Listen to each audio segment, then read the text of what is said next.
CNBC TV18 Marquee nights with the Chambers and Bloomsbury.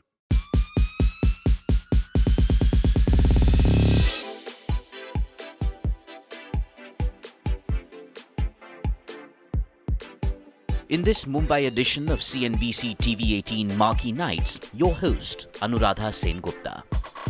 Your guest, William Dalrymple. As a popular and best-selling writer of non-fiction and a founder of the iconic Jaipur Lit Fest, Dalrymple has widened the space for books, ideas and dialogue in public life. He's just released a book, The Anarchy, The Relentless Rise of the East India Company. Tonight, the conversation travels to many places, juxtaposing lessons from the past and challenges of the present. You make a pretty scathing indictment of the way the East India Company behaves in its time in India. So what are the lessons to draw from the East India Company story for governments and for societies which elect these governments? So I think just like humans need to be controlled by laws, corporations have in their DNA the need to create maximum profit, which obviously can be an extremely positive thing. Corporations have enriched the world, but they are also capable of acting in extremely violent, predatory, greedy ways. And so you need laws to control companies in the same way that you need laws to control human beings. And each generation has to refight that battle as companies develop and change. The difference with the sort of new surveillance capitalism when Google and Facebook and so on are listening to our conversations is quite different from the kind of regulation the East India Company needed in the 18th century or Lehman Brothers needed in the 1980s. You know, it's an ongoing battle. And this, as I say, is something that is a major theme in the American election at the moment. Okay, let me go back in time, which is where the book is firmly placed. You spoke about Sirajuddaula, you spoke about Robert Clive, you mentioned Aurangzeb, and yet, really, his death in, I think, 1707, sort of was when the seeds of the anarchy that you talk about was sown. Tell us a little bit about Aurangzeb, because would you say that the religious intolerance that he displayed during his reign, how instrumental was that, or how much did it contribute to his losing his grip on the empire? So there's obviously a huge historical debate about this, and it's been batted backwards and forwards among historians. The old view expressed by Jagannath Sarkar was that his religious intolerance was the principal reason for the breakdown in the empire. Sarkar pointed out that his main military force was the Rajputs, who were, of course, Hindu. And when he reimposed the jizya and started destroying Hindu temples, the Rajputs became rebellious and no longer obeyed him. But equally, there's evidence that actually Aurangzeb employed more Hindu mansabdars than any other Mughal. As he invaded Golconda and Bijapur, huge numbers of often Marathas were absorbed into the Mughal aristocracy. My own position in this is that Aurangzeb overexpanded the empire. He just simply took on too much in taking out the incredibly strong empires of Golconda and Bijapur, both of which were very rich, both of which had huge armies, both of which had much better artillery than the Mughals. And he exhausted the war machine by taking it in. Also, he was personally a deeply charmless man who did fall out with not only his own family, and his eldest son, for example, rebelled against him, as well as obviously his father and his brothers. And the breakdown of the empire took place well before his death. You mentioned at the end, long before his death, Shivaji had 3 times attacked Surat, that was the principal Mughal port, taken loot and plunder from the bankers there, attacked as far as Malwa. And this had inspired many others to rebel too. So you had huge peasant rebellions across the middle of India, the Jats and the Doab, the Sikhs in the Punjab, and the whole thing was declining into fragmentary anarchy in this period. And this was something which the companies took advantage of. And in a period when the Mughal Empire was centralized and strong with 4 million men under arms. There was no question of any European company misbehaving. They would have been immediately, as they were. The Portuguese, when they try and fortify Hooghly, get sold into slavery. When the English in the 1680s tried to misbehave here in Bombay, they're just attacked, taken, put into chains, and tortured. But by only 40 years later, they realized that they, partly through to the fracturing of Mughal authority and partly due to the superior technological power of the Western armies, which had developed in the 7 Years' War and the Austrian War and the Spanish Succession War, these European armies are able to take out Mughal forces, and the whole balance of power changes very rapidly. But did the fact that he alienated the majority Hindu community at that time, did it play a significant role besides all the other factors that you just mentioned? I think it did.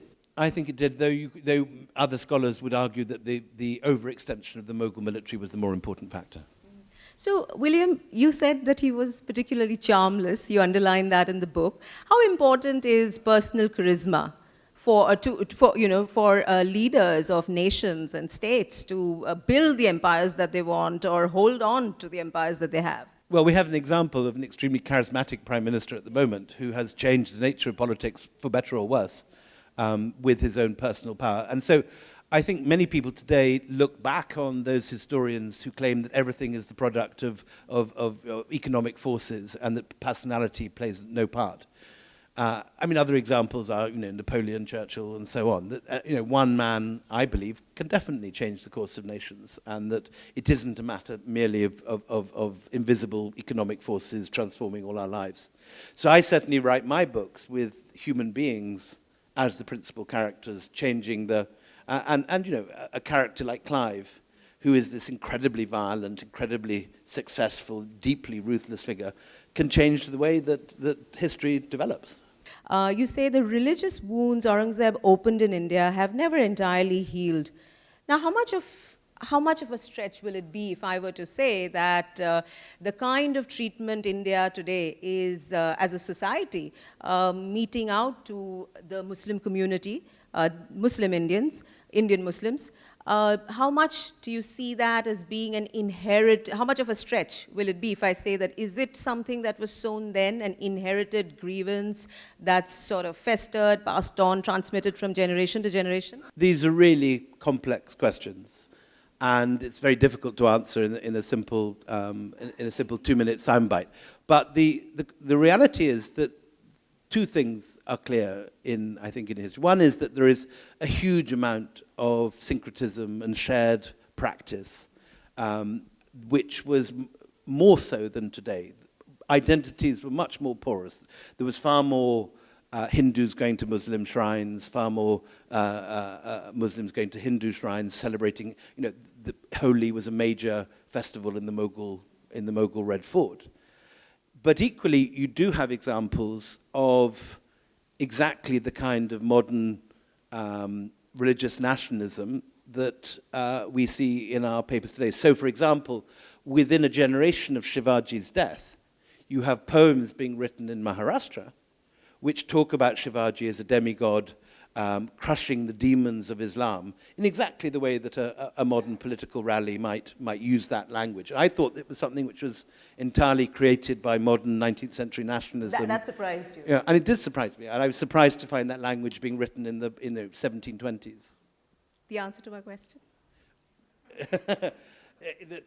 Are you being diplomatic? No, I just think it's more complicated than that.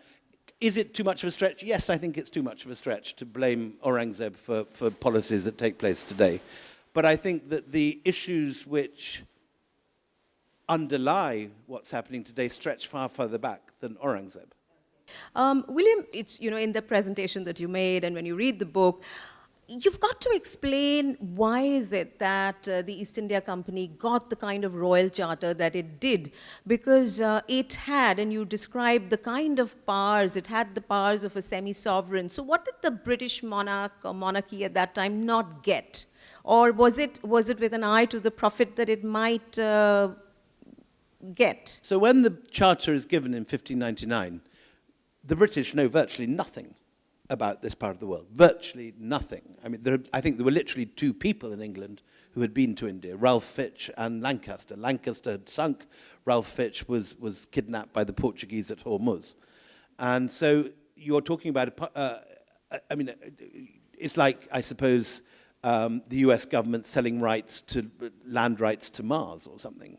It's, you know, they're selling commercial rights to a part of the world of which they have no concept.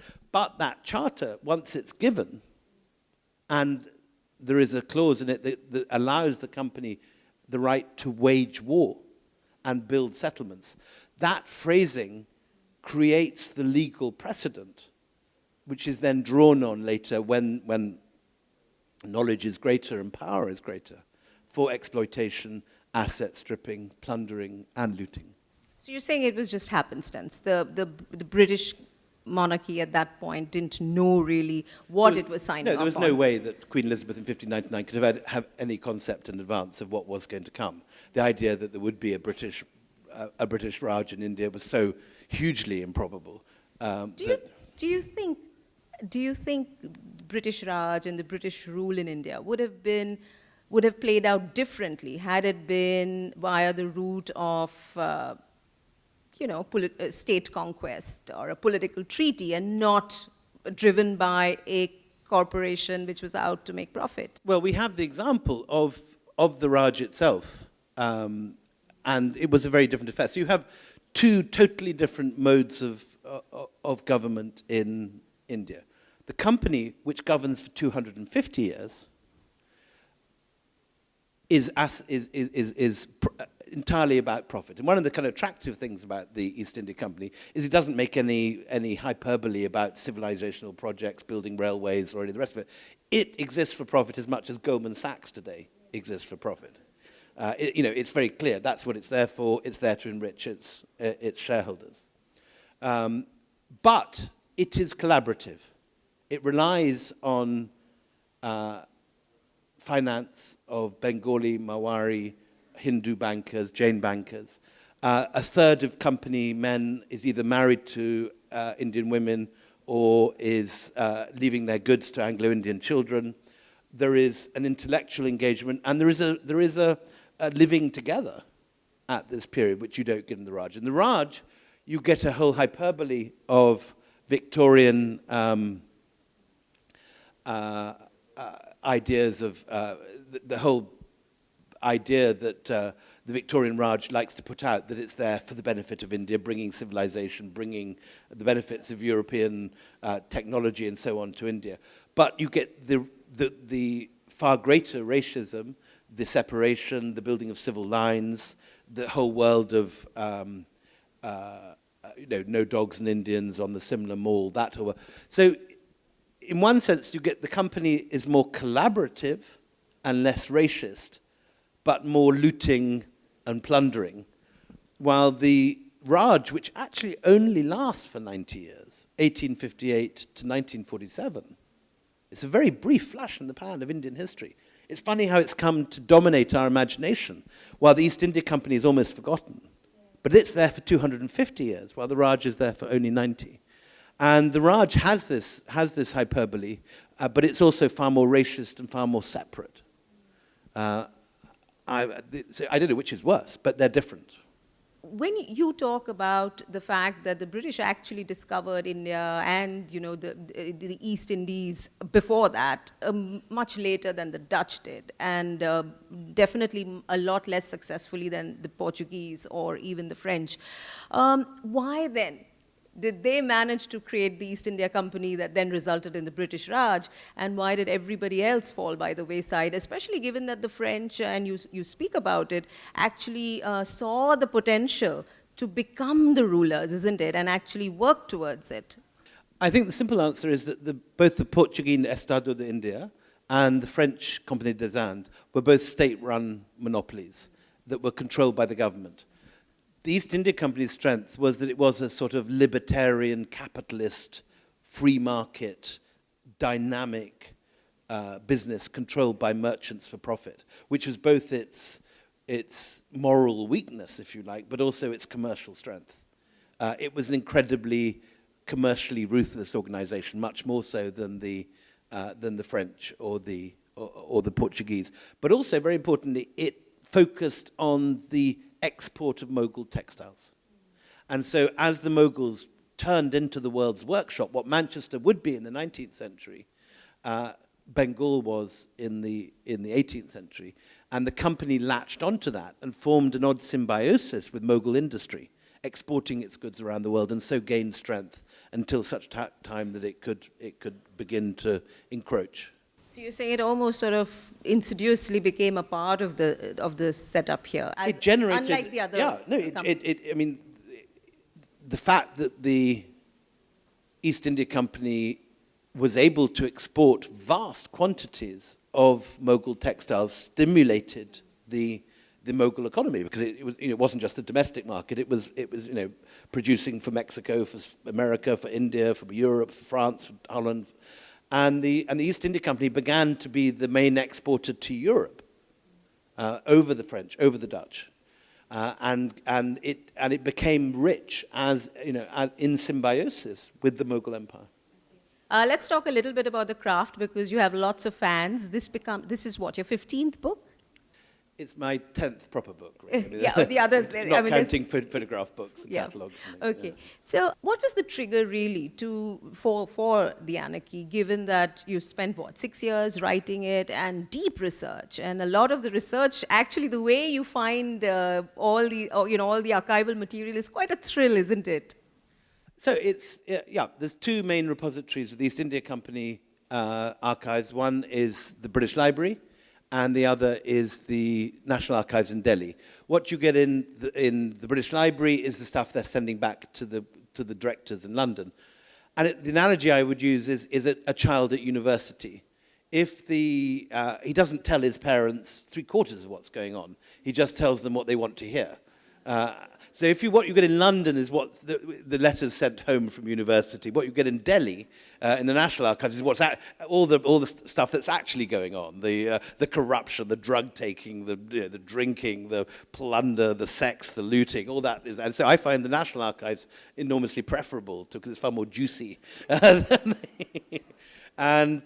with the Mughal stuff, you have to look wider afield. I mean, for example, a lot of stuff in this book came from an obscure library in Tonk in Rajasthan called the Oriental Research Institute, which is an incredible repository of Mughal stuff gathered in the 19th century and virtually never used. And they contain, for example, Shah Alam Nama, which has never been used by a chronicler called Munna Lal. That's an incredibly closely detailed account of Shah Alam, who's one of the principal characters in this book. And he starts off as this, like Prince Caspian in Narnia, as this sort of young, beautiful young man fighting his way out of Delhi, trying to establish his own kingdom. By the end, in 1803, he's this crumbled old man, blinded by Ghulam Qadir, living in a ruined palace, the blinded emperor of an illusionary empire. So his trajectory, his storyline, is the central spine of the book that I've created, because it's actually two stories. It's the rise of the company, but it's also the fall of the Mughals. Yeah. As a historian, if we were to look at 2019 or just this century and what we've lived of it so far, 100 years later, 200 years later, 300 years later, how much harder would a historian's job be, given that there's so much personal recording that's happening, personal expression, personal documenting of stories? Even the most ordinary person has a story to tell and share, as we see on social media. And you are seeing this relatively new phenomenon, or maybe not so new, of fake news, of people just spinning things which don't have to be justified or validated, but could be going on the record somewhere. So already we've reached this point where, biographies are being written currently of people who are newly deceased or newly off the world stage. And, for example, the British Library has started buying writers' hard drives, rather than, the old days they would buy piles of letters, so you get Virginia Woolf's letters and a great bundle, and biographers can read that. Now, if you want to write, for example, Naipaul's biography, as Patrick French did, he not only had to read letters written in the 70s and 80s, but emails written in the 90s. And already we've crossed that boundary. Already biographers are writing biographies where people are reading emails and pottering around in stashes of photographs and so on, left when writers die, which is a thing we should all be aware of, perhaps, in our daily lives, more than we perhaps are.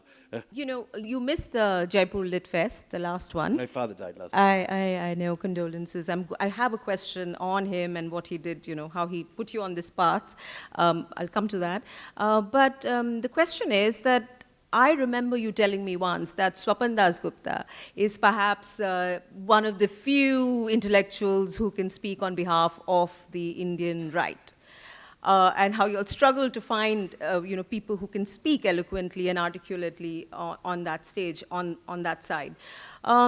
Today, do you still think the Indian right lacks? Are there more Swapan Dasguptas that have come up? A, B, does the Indian right feel the need for intellectual support, given how much electoral support and social acceptance it has?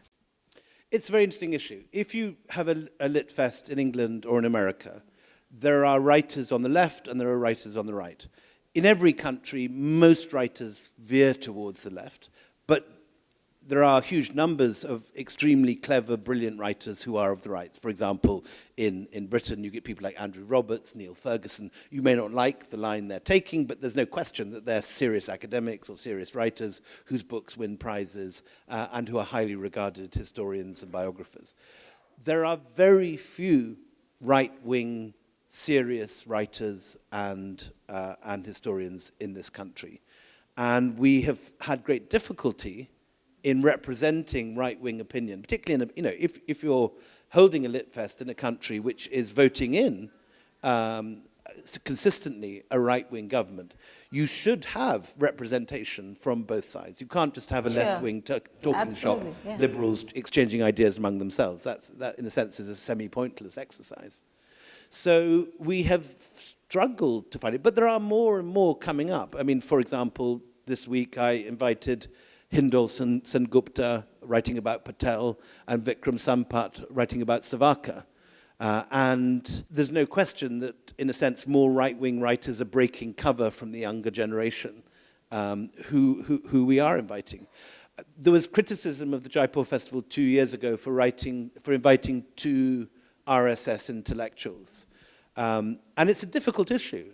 Do you take the view that the RSS is a semi-paramilitary, militaristic organization who shouldn't be invited to a Lit Fest, or do you say this is a major social organization in the country, one of the largest in the country, that has very close links to the democratically elected government, and therefore if you can find serious intellectuals who can hold forth on stage, that they should be invited? I definitely take the latter view.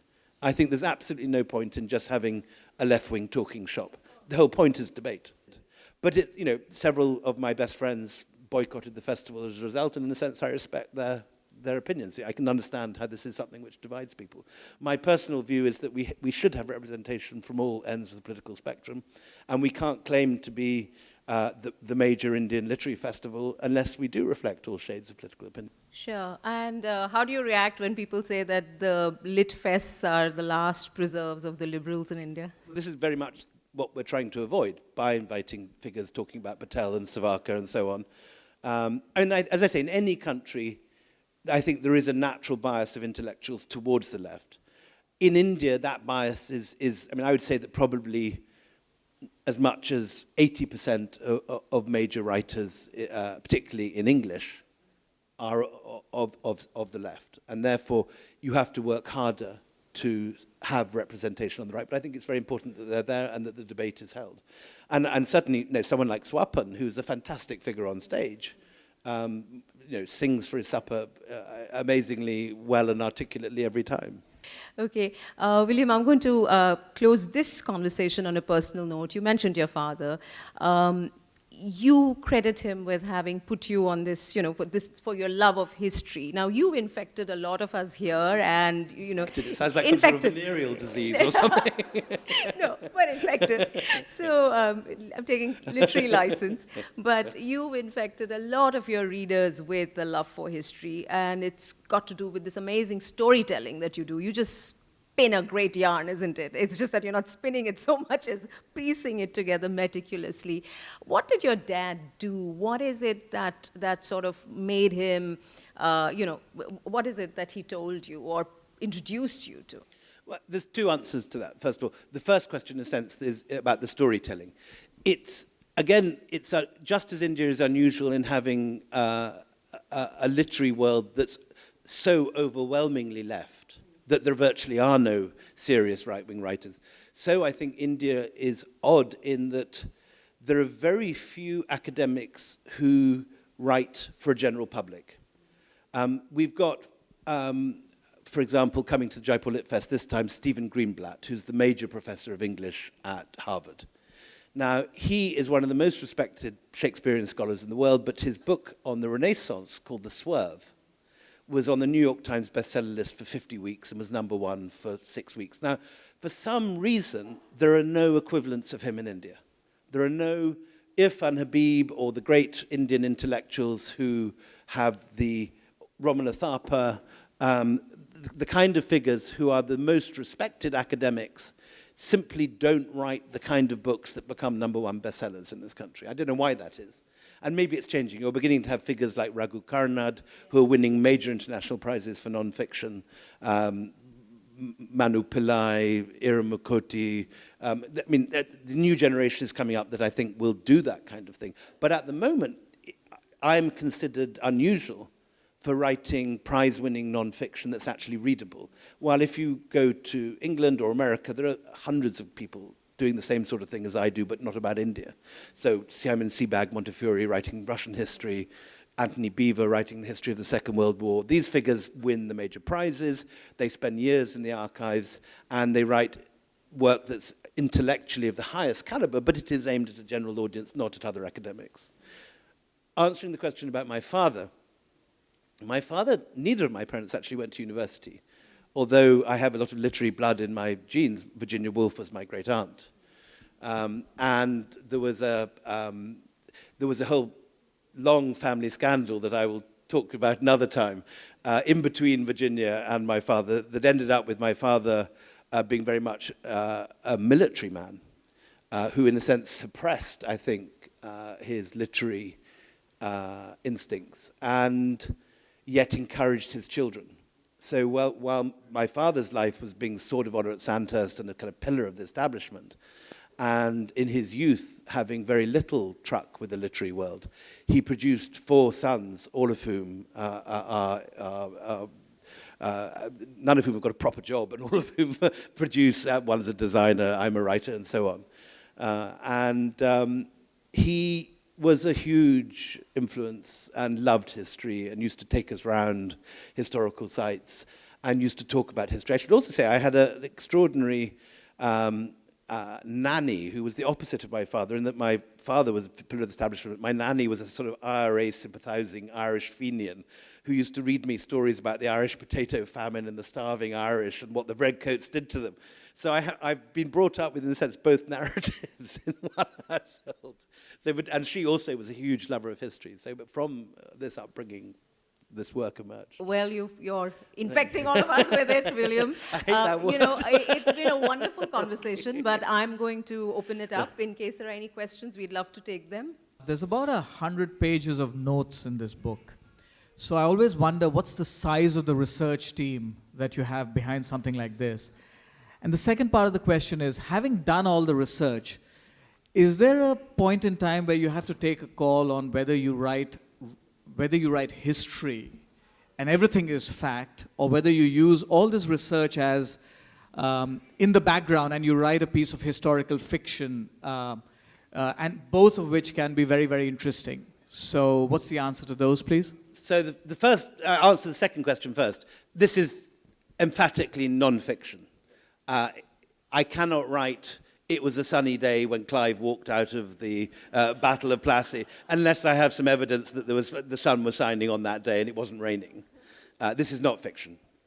As for the research team, I have 2 researchers who copy out documents in the National Archives and in the British Library, one in each, rather, that I've found. Most important of all, I work with a man called, for the last 4 books, for all my history books, I've worked with a character called Bruce Winnell, who's one of the leading scholars of 18th century Indian Persian, because one of the great sort of blocks, in a sense, on understanding India's past is that a huge amount of it's written in Persian, which was the language of government, even in Maratha courts, until the mid-19th century. And in this country, I'm sure if we were to do a survey in this room, maybe half of the people in this room had grandparents or great-grandparents who understood Persian, but very few today in this room will anymore. And if you're writing Mughal history, certainly, it's the key to understanding the past, because everything was written in that language and no one understands it today. So I work very closely with Bruce. He comes to stay, and he knows the language very well, but not much of the history. I know a little of the language, but not so much as him, but I know the history. So we sit down together and we go through these documents that either he or I produce from the British Library or Tonk, and it's very much a collaborative process. And he produces these exquisite translations that are, I think, in a sense, the main ornament and new material in the books. You talked a lot about corporations, but I was struck by your commentary on the bankers who helped finance it, who were mainly from India. And did you have any commentary on the role that the bankers played? You just said they played a role. You didn't say anything good or bad about it. And so I was just wondering that as you have a view on corporations, did you have a view on the bankers? Well, I mean, there's nothing inherently good or bad about lending. That's what bankers do, and I have no moral position on that. But I think many people would judge what the Jagat Seths did in encouraging the company to take over Bengal and financing it as a part of Indian history, which is not perhaps the proudest and most patriotic moment in the nation's history. As someone who goes through a massive amount of research on cultures and through different centuries, how has that influenced your writing style over the years? How much time do I give to my writing side? Right. So these books tend to be 4 or 5 year projects. This was the longest at 6. And I compare it to Chinese cooking in that you spend for years chopping up the spring onions and everything and marinating the lamb and only at the very end do you put the heat up on high and put it in the wok and it's the same with my writing. I spend about 4 years gathering the material. First of all, getting the primary sources, then getting it translated, going into the archives and identifying documents for my researchers to copy out, collecting it, putting it into card indexes, putting it into date lines, and only in the final year do you actually come to the writing. And that, for me, is rather like the final year at university. I don't go out. I don't go to lunch, certainly.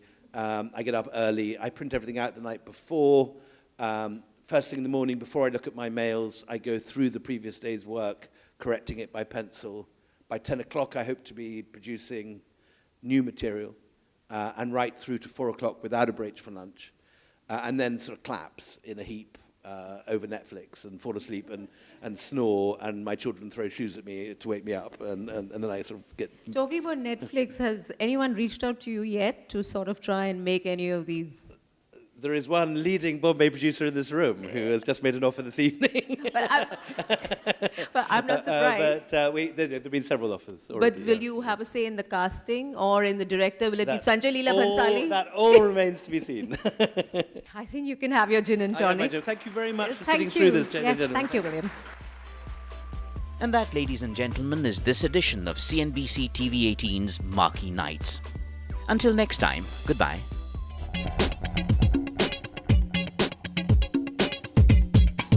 CNBC TV18 Marquee Nights with the Chambers and Bloomsbury.